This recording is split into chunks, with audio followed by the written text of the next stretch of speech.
राधा राधा राधा राधा राधा राधा राधा राधा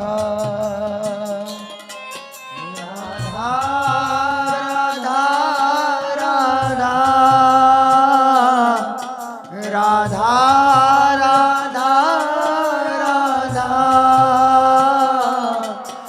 राधा राधा राधा राधा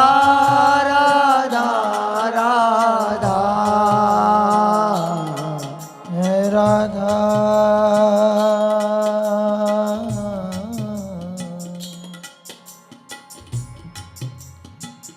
राधा राधा राधा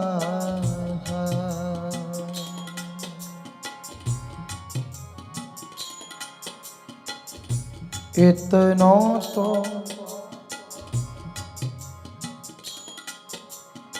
कबहू हसीने हो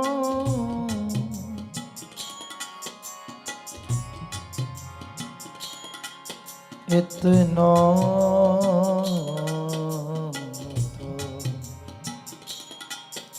कबहू हसीने हो सुनहु कृपालु किशोरी राधे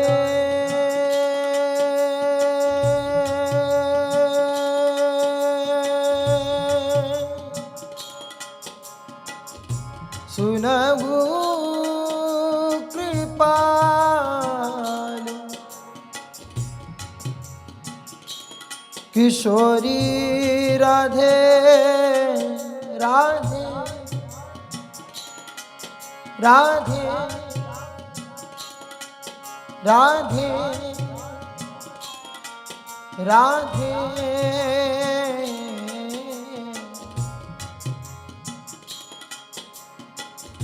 सुनहु कृपाल किशोरी राधे अवसी कृपा की